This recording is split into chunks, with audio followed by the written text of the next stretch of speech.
We will be recording this webinar. I'd like to introduce, and I'm very excited to introduce Colin Taper. Colin, before coming to UNCW, worked in secondary education as an English teacher and instructional technologist for 19 years. In his current role, he primarily works in the area of faculty professional development and is currently developing a new faculty net training framework. His professional interests include online learner motivation and making instructional design and learning theories accessible to faculty. We also are pleased to have Selena Rabidou. She found her niche in the ed tech field as a self-proclaimed tech shape-shifting nerd after earning her degrees from Western Michigan University. Her journey has been fueled with unrelenting passion for service and excellence. She has humbly received national and international recognition for her accomplishments in LX design, training, and thought leadership. And in her current role, she leads a team of LX designers who make magic happen one learning experience at a time through agile thinking, design thinking content delivery approach. So welcome and thank you both. We are going to go ahead and get started with Colin, and then we're going to move into Selena. And Colin and Selena, I have made you both co-hosts, so you should be able to share your screen. Awesome. Thank you, Sherry. And thank you for all you guys for being here today. I am super excited to present to you guys. So with that being said, let me actually present by sharing my screen. Oh, sorry. Let me.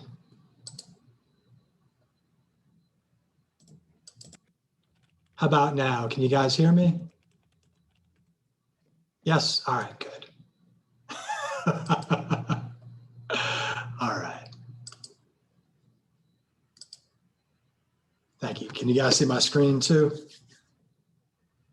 Thumbs up. All right. Awesome. Well, guys, thank you so much for having me today.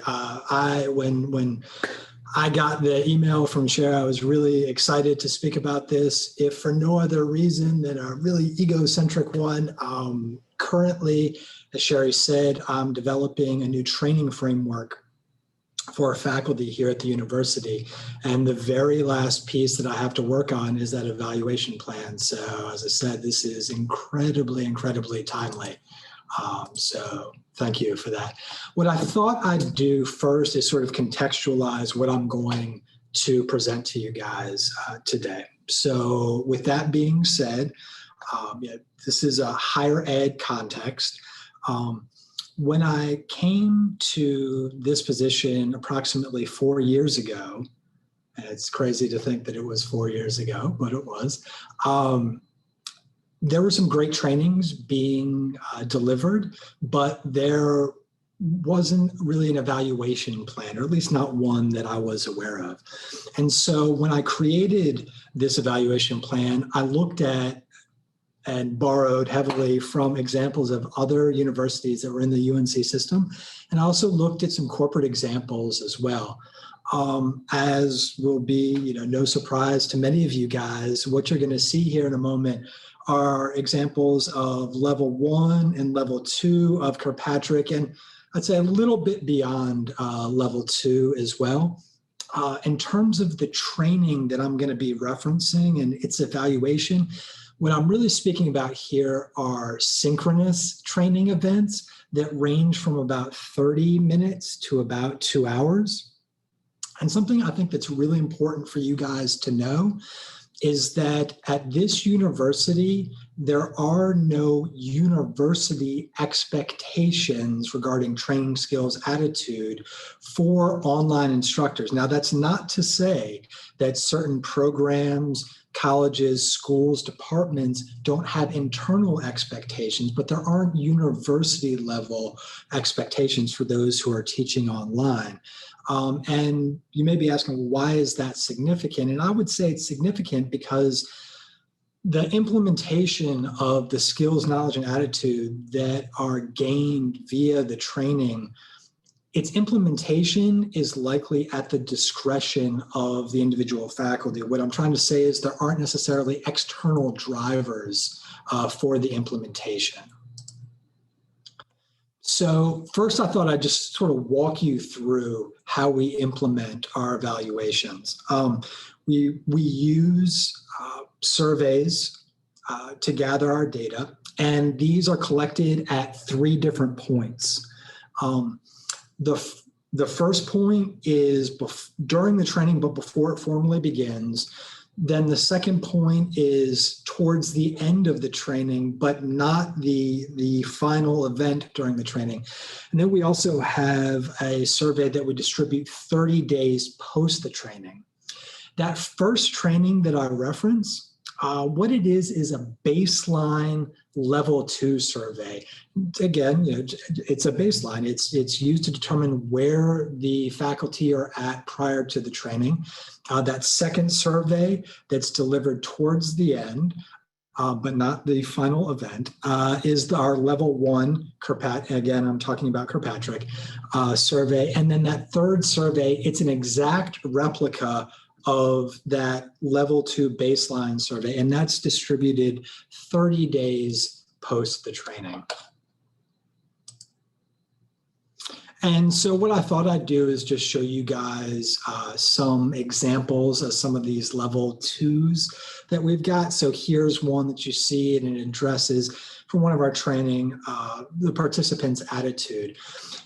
A question you may have is, what in the world is Colin talking about when he says like 2.1? What is that? And the reason why I'd say it goes slightly beyond level 2 is because we're in that final survey, we're collecting data 30 days post the training. And so, in that there's a window where faculty can go ahead and implement the knowledge, skills, and attitude that they've gained.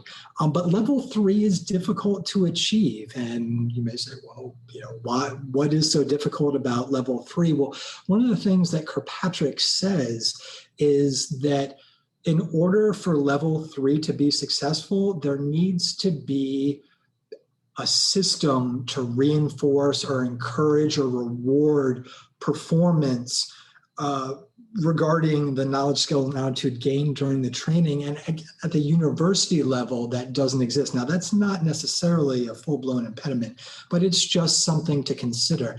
One of the things our group has been kicking around is the idea of using a badging system as that encouragement, or I would say less reward, more encouragement for behavior. Another thing that we think is applicable is in our new training framework, we're going to have levels of training. And we think that the ability of someone to say, oh, I've achieved everything I can for level 1 training regarding this certain role. I realize I'm being a little bit vague here.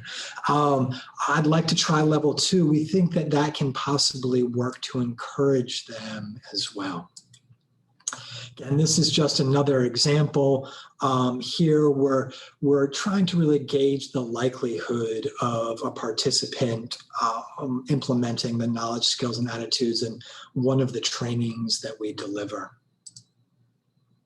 And like I'm sure a lot of the evaluation that you guys do, this is a pretty standard one where we just have an objective from the training, and then we're determining the extent to which the faculty feels as if she or he can actually implement this. And again, this is something that they see prior to the training and post the training.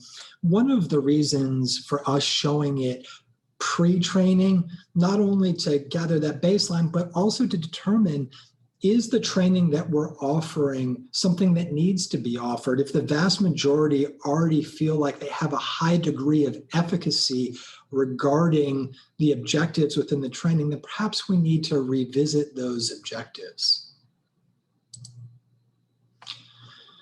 Pretty standard level 1 here. Again, this is distributed right before the end of the training, and I'll talk a little bit later about why we don't do it at the end.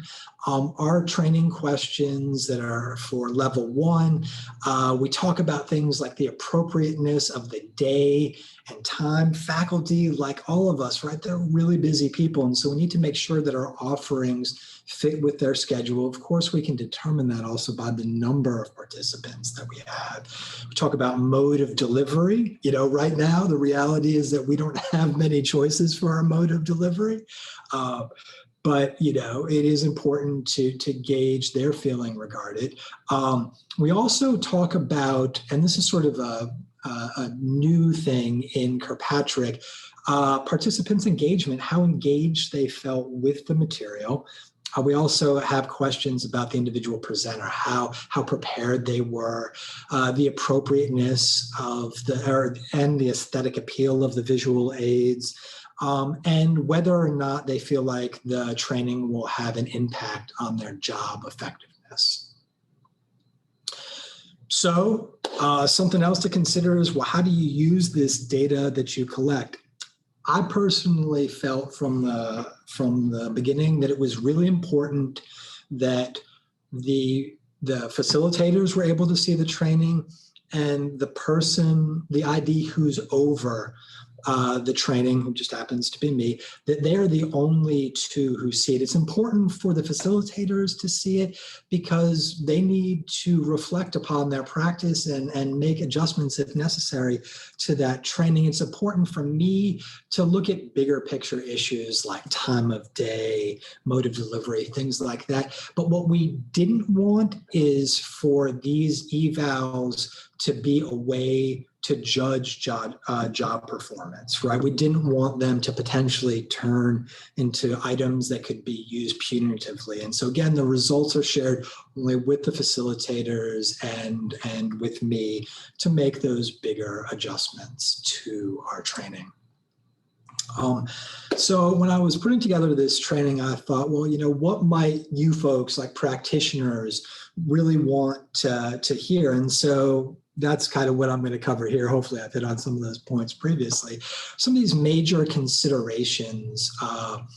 The first is that evaluations are only as powerful and as useful as the folks who fill them out. So getting folks to engage with the evaluation tool is incredibly, incredibly important. The first point I'd mention here is have a pitch ready, right? Like all of us have been in training where we've been asked to take surveys and we've probably had a reaction like, I'm not really sure that I want to go ahead and take this. And so one of the things that we really strive to put in place is to have that pitch ready for faculty, right? Like, why should they take the time to complete this survey, this evaluation tool? I'm sure you guys have lots of approaches that you use. One of the things that we like to use is really the same thing that you would use in the classroom, and that's getting them to see the connection between participation and changes that are made, knowing that they can have an impact going forward. And so we like to roll out examples of feedback that we've gotten that have led to change in our offerings. An example of this is that through our surveys, we gathered that participants felt like maybe they weren't as engaged as they could be. And so a future requirement, internal requirement of these trainings is that there is a high degree of engagement, that there is a piece that faculty walk away with. There is something, there's a tangible that they walk away with from each of our trainings. Another real big consideration that I would say is the timing of it, right? You don't want to go with what a friend of mine used to call the Columbo approach, right? Like and one more thing as they're walking out the door. I can remember when I used to teach, right? I'd do that occasionally. They'd be halfway out of their seats and I'd say something and inevitably it's lost on them. So one of I wouldn't call it a trick, but one of the things we do is we may hold off on the Q&A and 2, we distribute the survey. So there's something waiting for them at the end that they're possibly invested in. So that's one of the approaches that we take. We think that's a pretty important consideration. The last, and this one may sound a little bit odd, is to have a decent goodie bag for them. And what I mean by that is something really good that they can take away from it. I'll give you an example. So one day after our trainings, one of the things that we distribute is a pretty extensive email that has not only a list of resources, but also the follow-up questions, follow-up answers to questions that came up during the training. And of course, the recording and things of that nature. And we think that that's pretty valuable. And it's my opinion that giving them that goodie bag, if you will, can kind of nudge them to complete that survey that they get 30 days post, because it's pretty easy to be dismissive of that survey. Go, gosh, do I have to return to this? But if you've given them something that they think is pretty valuable, we feel like, again, that acts as a nudge to get them to go ahead and complete that survey.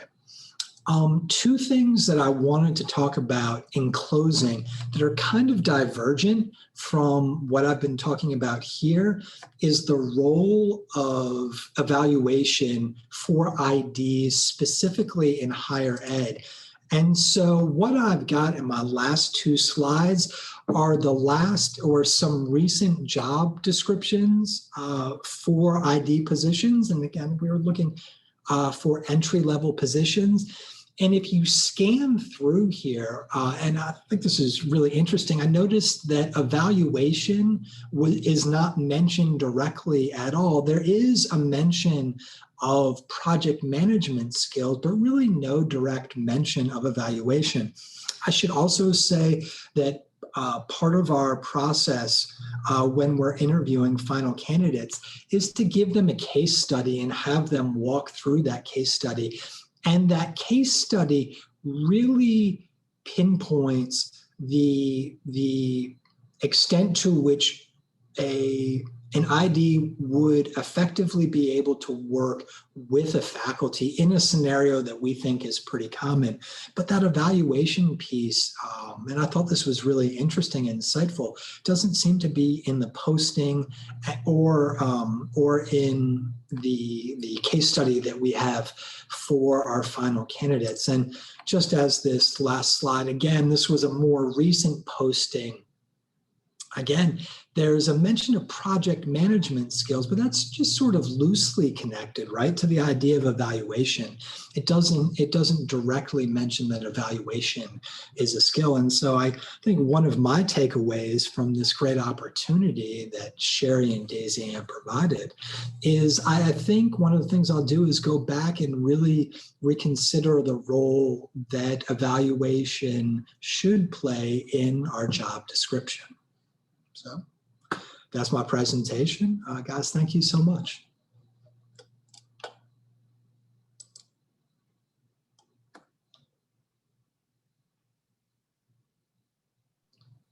You're muted, Sherry, if you're talking. The mute button. Thank you. Yep. So thank you so much, Colin. We really appreciate it.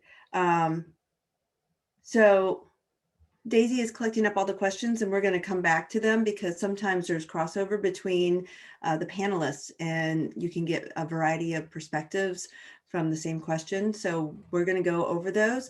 So without further ado, I'd like to introduce Selena. And Selena, you can take it away. Sure, great, thank you. I'm going to share my screen. Hopefully I will do this correctly. Ta-da. Do you see Classlink in big bold words? Great.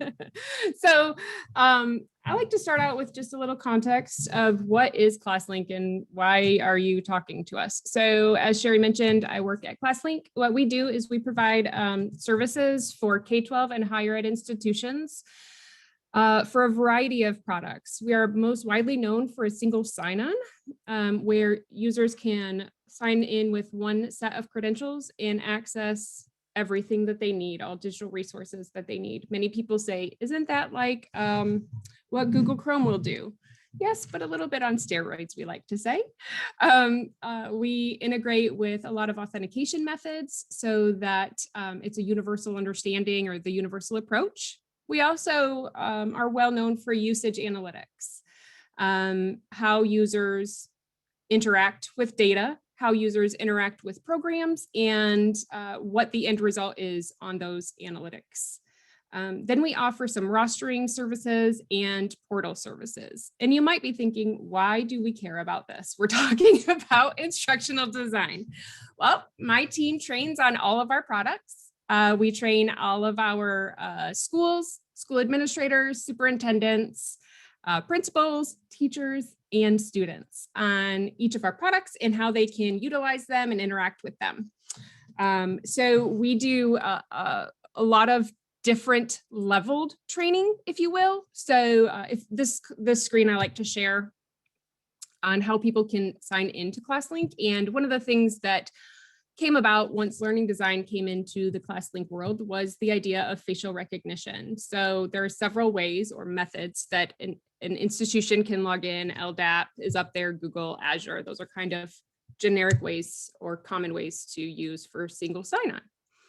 Facial recognition came in to play when we were considering ADA compliance and working with either those with learning disability or reading disability, visual disability, or younger students. So our younger students would lose their cards to log in. And we found this out through our iterative processes of our trainings.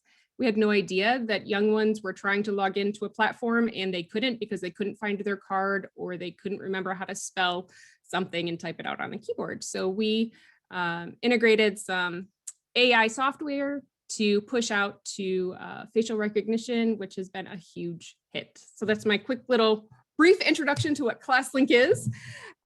So now moving into learning design. So my team is the learning design team. Our little slogan is we make magic happen one learning experience at a time. For perspective, there is a team of 4 of us. I'm the director and I have 3 learning experience designers underneath me. And we service roughly 16 million users or learners, which is like, I'm so proud of my team. I need to put a little plug in there about how proud I am of them. And some of the things that we offer include a gamified learning management system. So the users will go through or the learners will go through our platform. I'd be happy to show it to you if we have some time. And they can earn badges, they can earn awards, they can earn points, and they can earn levels. And as of right now, those items don't equate to anything tangible, other than we have districts and institutions competing with each other for who can be in the top space. Talk about internal motivation or external motivation there. It's like the perfect case study.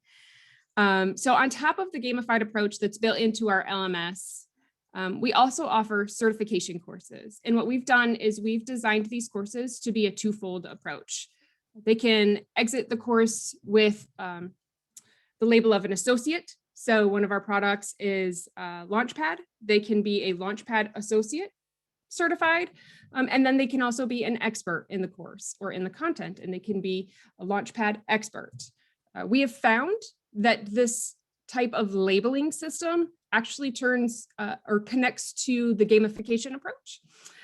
They being the learners, superintendents even, are putting the little certifications at the bottom of their signature line. It is something that they're very proud to own and proud to share, which has integrated into the way we design our courses. And I'll get to that in just a second. The other fold of what we do is micro courses. So our regular courses might sound different or look different to you than in your world. In our world on the corporate side, a regular, quote unquote, regular course is a 1 hour seat time equivalent or less. So roughly it's between 45 minutes and an hour. That is to the baseline of our audience. Obviously, some are going to be a little bit slower with absorbing the information and they might take longer to get through the course. A micro course for us is 20 minutes of seat time or less, and our end goal is to connect micro credentialing. That is going to be another connection to Kirkpatrick at the end for iteration when users have the outcome of a credential that they can post on their LinkedIn or any other social media platform. They are more apt to return to us or return to take more courses or engage with our engagement team. And I'll talk about what that looks like in just a second as well. And then the final three things that we do are really kind of push outs that I leverage some other Classlink folks for. So we do spotlight webinars where we have one-on-one sessions with an institution, a vendor, a teacher, even students, and they talk about lessons learned or kind of what is amazing and great in their world of learning. And that really helps those individuals to feel that sense of pride, get the word out, and then we can then take that content and that information to improve what we're providing in our courses or in our courseware that can offer more of, I like to call it like real world examples or a true human spotlight instead of a made up scenario or simulation. Vendor configurations and vendor usage courses are those corporations that we partner with for our schools to leverage. So many schools will use textbook companies like McGraw-Hill, Pearson, Discovery Ed is also used.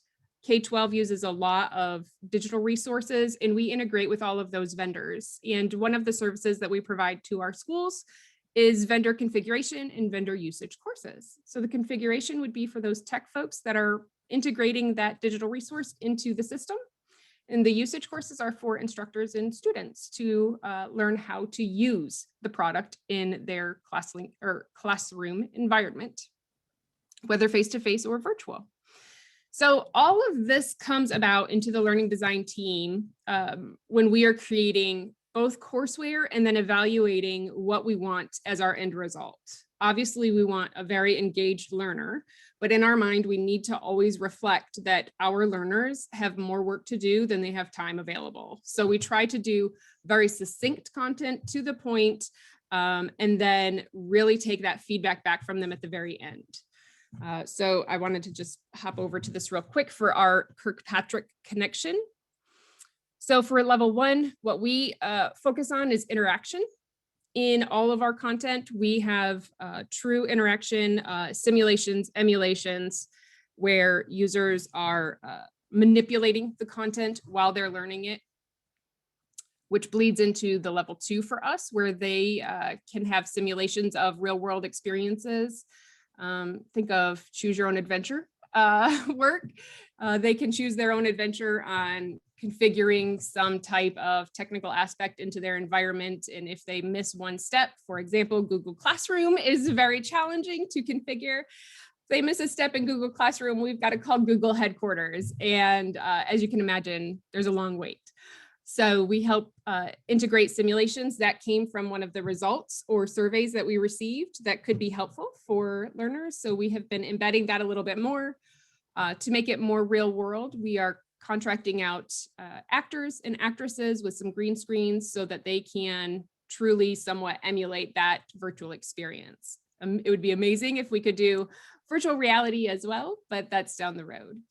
And then we have future engagements or iterations of spotlights. And what we do is allow our learners to both interact with the content that we provide in the courseware, as well as interact with our Classlink people. So we are in all 50 states in the US and are in 17 countries. So we have a Classlink individual throughout the world kind of stationed around to engage all of our learners. It's quite a unique situation. They check in on them, see how the courseware is going, see how real world life is going in implementation and sustainability. And then we take that feedback from my engagement team. They send it to me and say, hey, look, X, Y, and Z, our institutions are having a hard time with this. How can we help them? And that immediately applies to our iterative process. So we will then take that under advisement, if you will, reanalyze what is going on in the course, and then update that course, which leads me into our results. I think Sherry mentioned this at the very beginning. We are true agile development. We have roughly probably 40 iterations of a course during its development. And we really apply the SAM model. So we do alpha and beta testing throughout the entire time of development and then afterwards. And our alpha and beta testing is completed both internally with folks that may or may not know the product as well as others. And then also we target individuals out in, our customers that are out in the world. One of the things that we try to do is grab individuals from varying geographic locations.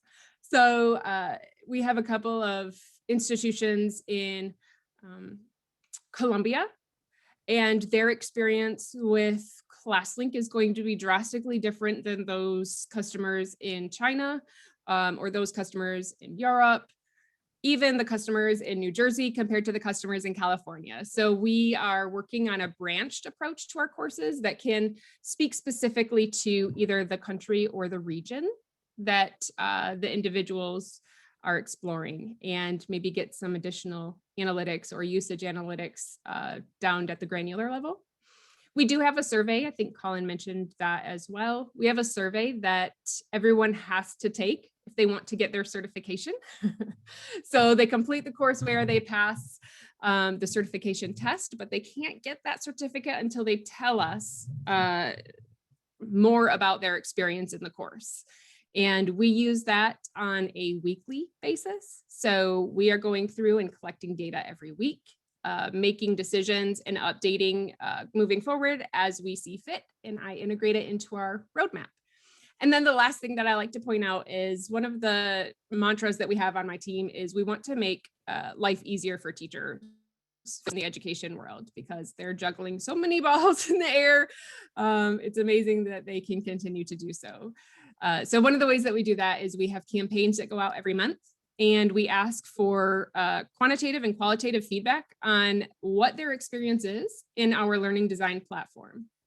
And I share all of this with this big piece that I'm leaving out, and I'm very excited to kind of put the plug in. The learning design team didn't exist at Classlink before 2019, and we launched our first course in 2020.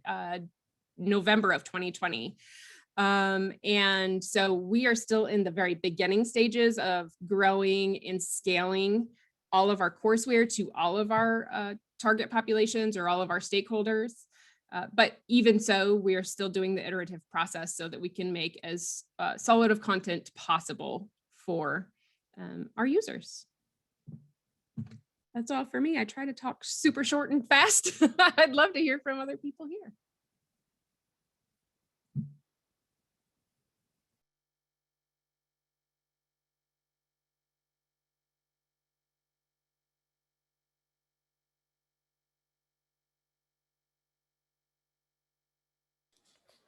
All right. Thank you, Colin.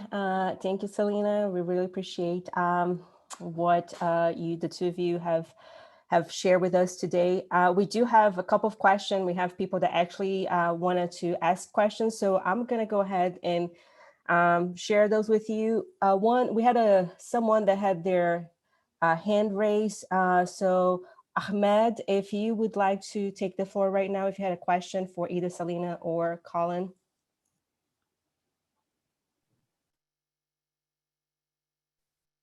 Sure. Thank you. Thank you, Colin and Selena. My question to Colin is that I appreciate that you started by emphasizing your institutional context, and how you mentioned there is no system in place that requires and rewards faculty to take training about teaching online. So it's a kind of two-part question, is that when you function within this design space, or we as instructional designers or learning designer function with this space, can we really call what we offer a training, or we should call it professional learning experiences here? And terminology here kind of quite important for me. Also, I guess my question to you, are you okay with that system? Meaning, are you fine with the idea that we design learning experiences for faculty that do not go beyond knowledge and comprehension, since there is no system in place that requires application and getting tangible results. Should we be fine with this?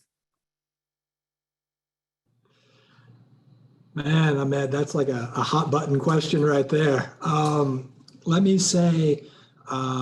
answer the second one first. I would say one of the ways in which my team views itself is as change agents. And so what we work towards is shifting attitudes at the individual faculty level, then up a level at the program or department level, and then our associate vice chancellor, who's oversees the group, working at the dean and higher level to work to put systems, checks in place so that there is the possibility of having initially programs have requirements of those who teach online. I can say that recently, I think we've made some headway, and it was a long time coming, certainly, but we've made headway where there are certain programs that are requiring their new faculty to participate in certain trainings, both internal and external trainings. And that may seem small, but I would say that's a relatively significant win for our group. So that was a really long way to go about saying no, in answer to your question, and we're trying to do something about it. In answer to your first question, I have to admit that sort of caught me off guard. You know, the language we use and the reaction that it gets from people. We just refer to ours as professional development. But you've given me a lot of food for thought. I feel like the next faculty with whom I work, I'm going to sort of pick their brain and say, you know, does this land with you? Does this resonate? What experience have you had with the names that are used for training and faculty's reaction? If it's mandated, I think the term sends a subliminal message. It activates a schema. To look at it from a schema theory perspective, if we call it a training, it means it's required, it's mandated. It means that it has an application component. It has a hands-on part. It means that's something that you're going to learn and you have to apply, and it relates to your professional practice. If it's something that it's really up to you to attend or not, it's really up to you to apply what you learn or not. It's sort of professional development or professional learning experience that I don't think it's just to call it training. It doesn't do justice to other formal training events. So I guess the term matters. It's quite similar to a lot of our practitioners in higher ed. Some of them are called instructional designers. Some of them are called instructional consultant.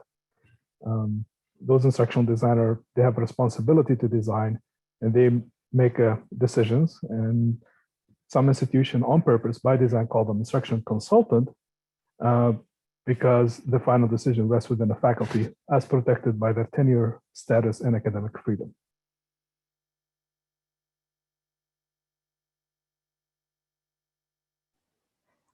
Thank you so much.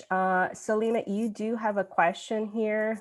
It's from David. How do you combat the tendency for corporate government learners to click through for the credit without actually talking in the information?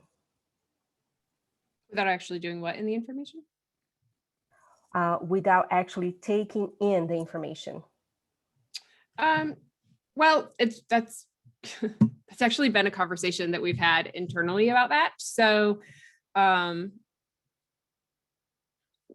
we are in a very different situation than what it would be when I was in higher ed. So I think I would answer that differently in my higher ed role than I am in my corporate role. So in my corporate role, do I care if they just click through and can take the test? Not always. If they can, quote unquote, pass out of the course or the learning experience, then that tells me they've got that background knowledge and they're at a level that if they can pass that test, like, they could probably teach the course. Now in my higher ed level, would have some additional, I guess, blockades, not really blockades, but structures set in place to ensure that the learner is grasping the content instead of just relying on the assessment, because we need to look at the whole rounded learner. So can they actually apply it instead of just regurgitating the information in the assessment? At Classlink, we have gone back and forth on how to, I put in air quotes here, force the learner to go through the content, interact with the content, and click on it. And one of the campaigns that we're going to do is around some Classlink swag. Teachers love little things, K-12, especially like Post-it notes or, any little thing that comes to their home or their school. And one of the things that we're going to do is add that into our content as kind of an external motivator randomly throughout. And we're going to see if the users are actually reading the content and clicking it as part of our usage analytics. So I would love to let you know in 2 months what that turns out to be.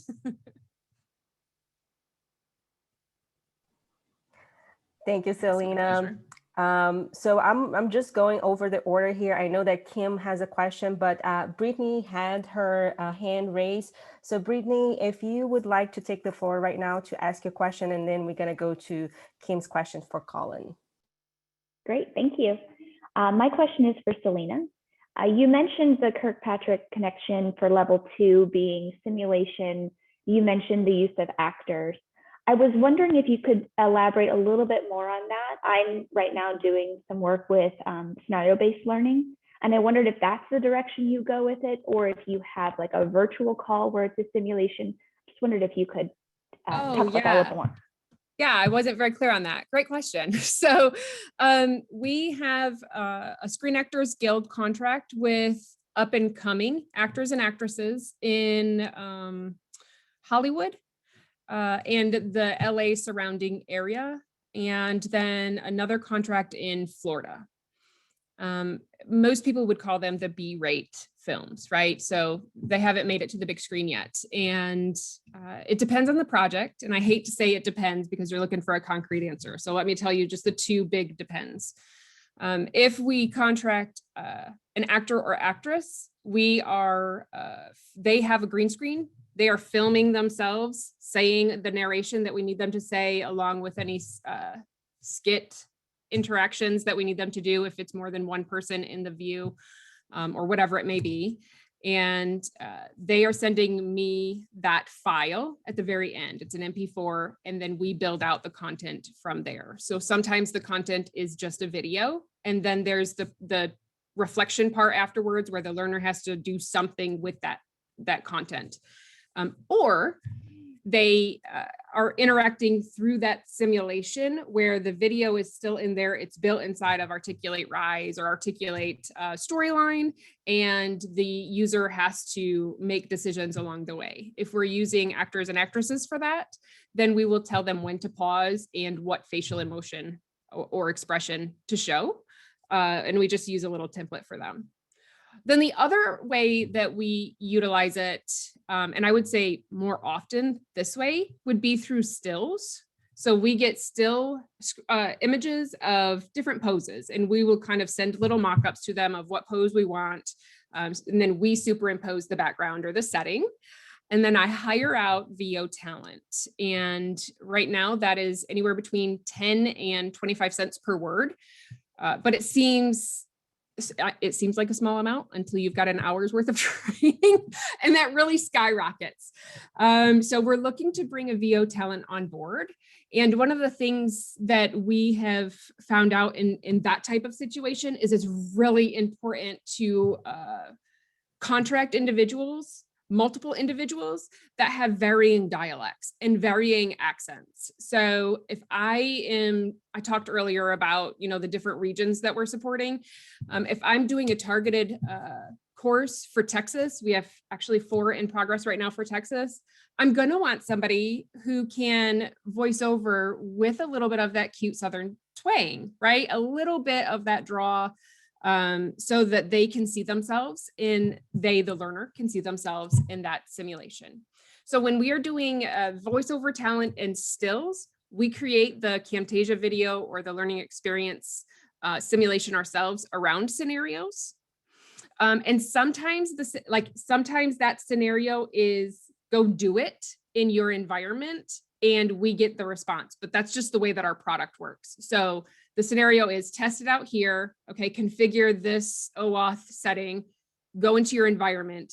And if they did the OAuth setting correctly, we would get it. Like we would know instantly. So we're kind of connecting both that training with what's in the application and our developers. So if something is disconnected there, I go to my dev team and I say, hey, wait, they aren't understanding this because it didn't happen right away. And I get that from my usage analytics. Did that answer? Yeah, I did a lot. Okay, Thank you. okay. Yes, ma'am. Thank you, Selena. Colin, the next question is for you, is from Kim. Do you make use of predictive level 3 evaluations? Also, what is your rate of return generally? Advice on increasing response rates? I have to admit, I was a little bit intimidated by the first part of that question. Kim, when you say predictive, what specifically are you referring to? Like the Sure. So sometimes when we have our students and learners, we know that we aren't going to have access to them, say, a month out from the training for a lot of different reasons. Like some of our students are deploying, they literally are not going to be available. And so where we still value that data and information around learning transfer and how they're able to apply, sometimes we'll embed questions in with our level 1 even around how well they think the information will help them, how much they think they'll be able to apply, and getting at their perceptions, around how much they'll be able to apply. So that's what we call predictive level 3. And of course, it's not ideal, but it's one of those things that when you value that type of information, it's one of the sort of workarounds that we try to employ. And so I'm just curious if you have experience with that. And Selena, if you want to chime in too, that's welcome as well.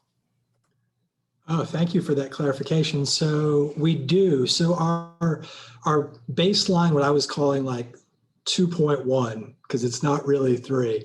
And the follow-up, which again is the identical survey, do gauge the extent to which the participant feels as if she'll be able to utilize the knowledge, skills, and attitude going forward. And then, like I said, that post survey that's distributed 30 days after, the assumption is that there has been, and again, this is a big assumption, but there has been an opportunity for them to implement it. And so their response to our question, which is something along the lines of, I think I can implement this in the appropriate context, again, I guess is kind of what you're talking about with that predictive level 2. Lastly, you mentioned the idea of rate of return. I think in session, it's pretty high. I would say, and I'm just proud of the IDs that we have in the sell that they're acting like that used car salesman, really pitching it to them. We've got, I'd say it's about 75%. It's even higher for that initial survey, that baseline level 2 that we distribute before we start. The follow-up is challenging. And as Selena was talking, Selena, you said something that caused me to think about this. So I appreciate that, whatever it was. That one of the things we do is we distribute that follow-up. It doesn't come from the facilitator. It comes from one of our executive admin on our team. And I've wondered about the extent to which we would see a higher return rate. Right now, our return rate on those is probably about 20. I'd say between 20, 25%. I've wondered what the return would be if that same person who sent them the follow-up email the day after the training with that goodie bag, as I described, was the person who sent them that follow-up, that post-level 2 training, and if the rates of return would increase.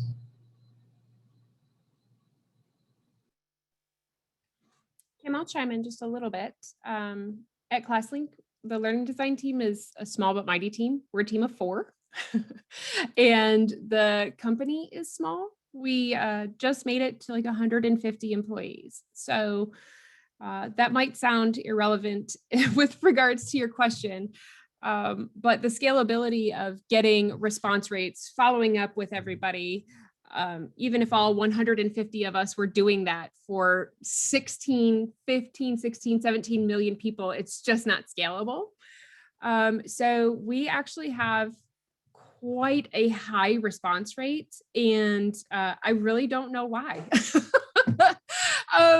So we are at between 80 and 90 for everything that I know, I've got to be honest, Tim. So we're at between an 80 and a 90% response rate. And the only thing that we can attribute to that is the fact that our customers are very hungry at making life easier, making that transition of here's the content, here's what my students need to learn. How do I make it happen? And Classlink will be there along the way. So we kind of go above and beyond when it comes to surveys and feedback. They'll let us know, hey, look, I really want to, leverage my Classlink application or my Classlink tool as much as possible, but I'm really having a hard time with Pearson. And so I don't want to use Classlink anymore because Pearson won't work well. So what we do is we partner with Pearson and we talk to them. So it's a very different environment, but we kind of go that extra mile, and there's always somebody along the way at Classlink who's engaging and getting more information from our customers. Again, it's quite different. The other thing is that the learners love to have a spotlight. So we are doing a customer of the month, if you will, and we have done some giveaways. Like Colin said, he has the goodie bags. We can't see all of our customers, especially during COVID. We can't see all of our customers in real time. So we are adjusting with scholarships and little tangible giveaways. And as a small company, we don't have a huge amount of revenue that we can do to scholarships, but $100, $300, it makes our customers kind of feel appreciated. And I think that is something we could attribute to that response rate, because they're hungry for more information and they want to be part of what we call the Classlink family. Awesome. Thank you. I appreciate both responses. That's great. Yes, ma'am.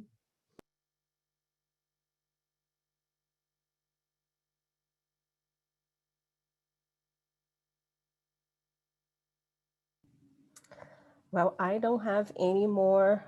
Thank you, Selena. Thank you, Colin, for answering the questions. I don't have any more questions on my queue unless someone has a question, that I didn't pick up, but I have been keeping track of all the questions thus far. If there are no more questions, I just want to really thank you, Selena and Colin, for just taking the time and talking to us about evaluation for practitioners.